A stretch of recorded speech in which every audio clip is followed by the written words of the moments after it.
Hey, alright lads, I can't wait to find out what happened in the Man City and Spursy games this week. Unlucky! But welcome to the Gameweek 17 preview! But first, the Gameweek 16 review, if we have to. With what in the heck was this week, lads?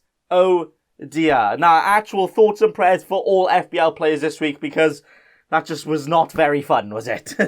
With the game week, average points being the lowest it's been this season, thank God, at only 37 points. Ha, only. Imagine not reaching that score, right?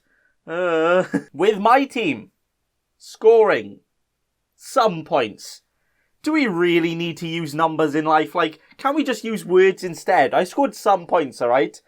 And that some points was 37. 37. Oh dear. With my old rank being 590k and my new dirty boy rank being 770k, the big sad. I remember when I was in the top 600k, oh, those were the days. But when you see the absolute monstrosity, the absolute disaster that happened in my team all over, you would actually say this is not a bad week, actually. With my final team, if we have to see it, looking like this. Which was actually the biggest oh dear, oh crumbs, and just oh unlucky. After the 2 games got postponed, meaning I had 4 players not playing here, and I also had an injured Matip not playing, and then David Moyes decided to not play the Czech Republican Roberto Carlos in Sufal, so he didn't play either. So I actually only ended up with 8 playing players. 8. And one of them got injured in 10 minutes, so basically 7. And then also one of my playing players was Brewster, so basically like 6 players. So actually, it could have gone a lot worse, my score here, right? Yeah, I'd say so. With the first game, which saw Palace play Leicester, where it was the start of the week, and ooh, I was actually excited for this one, ready for all of the points. Only for Zaha to swing my jaw and knock out the James Justin clean sheet straight away, making him only get 2 points, which, you know what, I was really sad about. But now, that feels like I've won the lottery. 2 points, I'll definitely take that. Yes, please, more of that. Thanks, Justin. Very cool. Happy bacon with that one. Chelsea Villa, where I sold Jackala Grealish this week, and I also benched Martinez. Hey! And you know what? That actually worked. Whoa, I really didn't think it would. But then again, I actually sold Grealish for Son.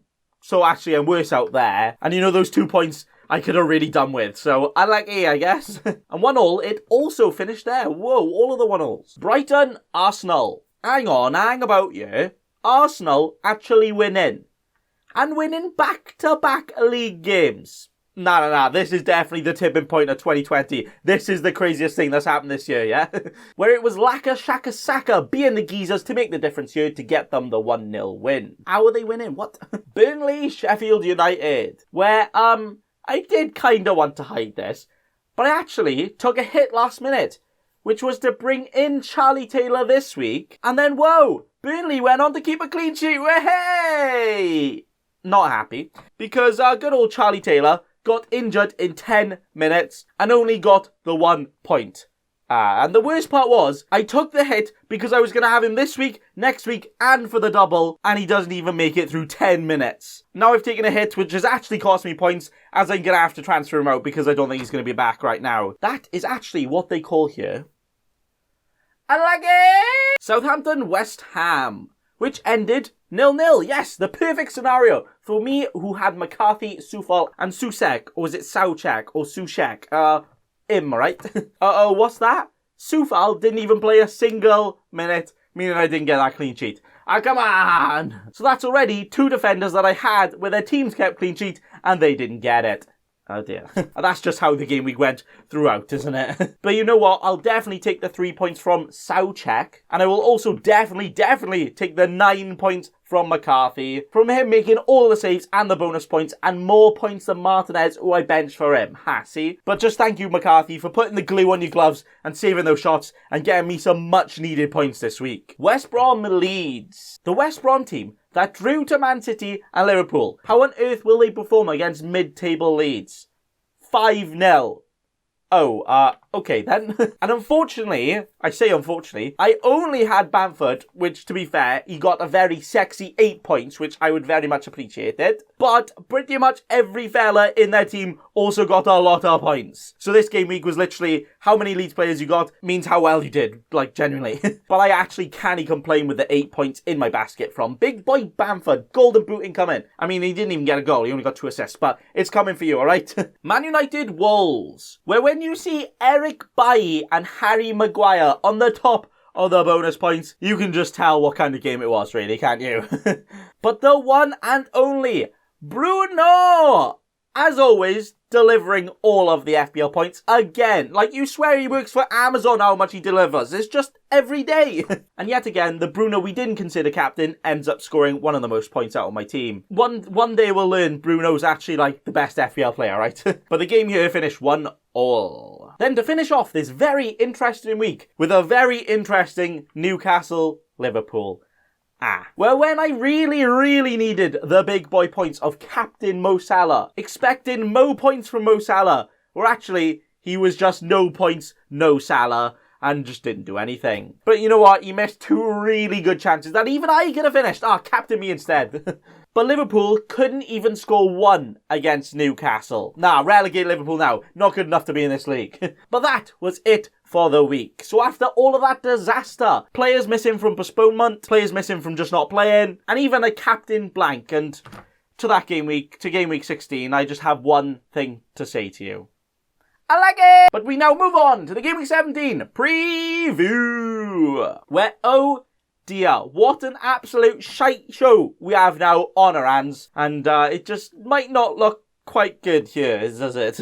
Where if, and hopefully not if, the next Man City game gets called off as well, then it might be the very big oh dear for me. But for now, and for my own sanity, I'm going to say it's going ahead, and let's just hope it does, okay? Where I also now have 2 injured defenders on my bench, which not only means I may struggle this week, as if anything else happens or any players miss out, then I basically got no players ready to come on, but also the Game Week 19 bench boost might actually be in doubt. Oh no, please, I really want to do it. But I think I'll defo still free hit in Game Week 18. And if you don't know, if you have any free transfers before you free hit, they just disappear into thin air. So you might want to use him. So I will have to chuck someone in the bin and get someone else in here. So will it be a Charlie Matip or a Joel Taylor leaving? Charlie Taylor or Joel Matip? Which one? Now I think both of them might be out for a little while. Matip apparently out for 3 weeks at least. Taylor hamstring probably at least a bit more than that. So it might not actually matter which one, as they're probably both leaving my team in the next week anyway. So it more matters who I want to get in and who do I want to get in. Now, after recent performances, Dallas would be the number 1 boy, who also has a very sexual double, but he doesn't have an amazing fixture this week, and also not the best for quite a long run after as well. Or I could even maybe stretch Matip to Zuma to have a bit of Chelsea defensive cover, where they also have a decent double game week too. But I think if I had to prioritise one, I would probably go for Dallas right now, but also mainly because I don't mind benching him, so I can bench him this week and also bench him when I need to later on as well. But that move definitely not confirmed and not positive yet, as unfortunately we might have a few more positive cases going around, and you never know, COVID could actually spark out the season a lot sooner than we all think. But let's hope that really doesn't happen. I don't think it will, but let's hope, okay? We said that last time, and then 24 hours later, it stopped for a while, so please no.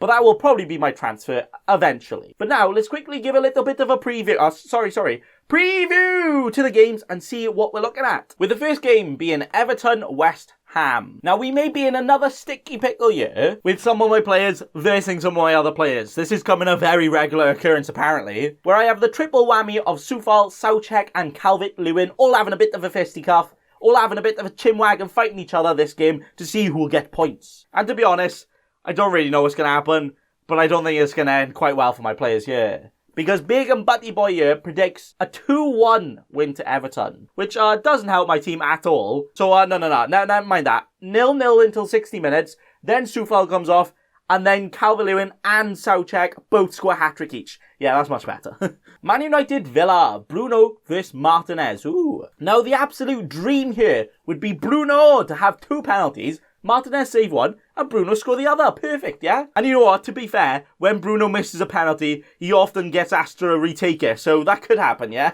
So you never know. But I can actually see this one being quite the close game. Maybe a 1-0, maybe a 2-1. So I actually think either points for Bruno, points for Martinez, or maybe even points for both. We will have to see. All of the points is what I need, lads, alright? You can do it. Spurs Leeds. Ooh. Pure football versus anti-football. Are we going to see a 5-4? Are we going to see a 0-0? All I know is what we will definitely see is that Mourinho will be threatening to punch the ref after he has a bit of an angry, whilst Bielsa is casually sitting on his bucket and just sipping his coffee. What a lad. If I had to pick one, only one of them deserves the win.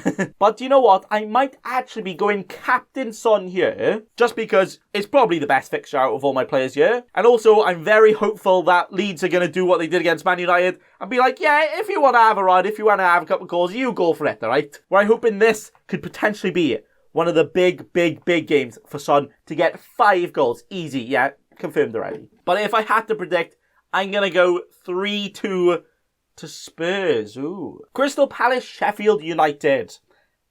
No thank you. Nah, you're okay. We'll skip that snooze fest, right? Brighton Wolves, where I can actually see a damn pretty good game happening here, mine lads. But my FPL team won't be happy with me saying that, as I don't have any of their players in my team at all. So let's move on. We're next, West Brom Arsenal, where, again, I don't have any players in this game in my team. Wow, my players are really spread out this week, are they? Anyway, moving on. Next, we have Burnley Fulham. And again, I don't have any players in this game. Are any of my players actually playing? What's going on?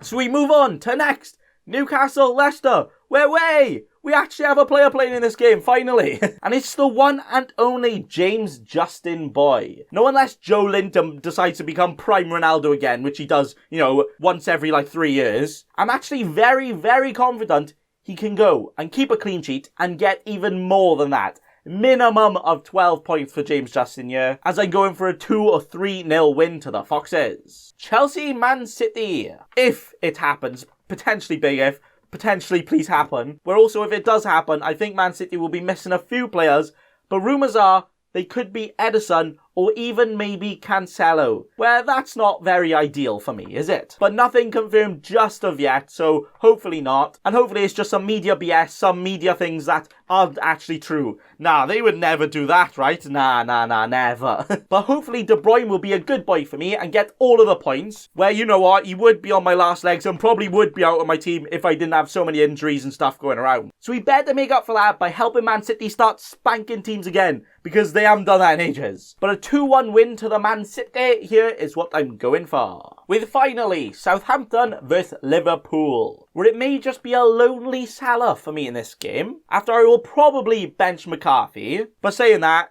can Liverpool even score anymore? What's going on? Just a combined 1 goal against West Brom and Newcastle. Oh dear. Maybe I should be benching Salah and playing McCarthy instead of this rate. But nah, I think they will actually do something here. And I'm going to go for a 3-2-1 to the pool here to end the week. So the captaincy is probably going to be on Son. The transfer is probably going to be Taylor to Dallas. Nice and simple, nice and simple. And that is it for the game week. And you know what? That is it for the year. Whoa! Happy New Year to everyone out there, and thanks for all of the support for 2020, and let's get ready for another year of crappy FPL scores, but all of the fun, all of the unlucky, all of the wibbly wobbly, all of the everything. Thanks for watching, lads, and remember... Don't be a cheeky scrub. Subscribe to Nathan Bacon right now.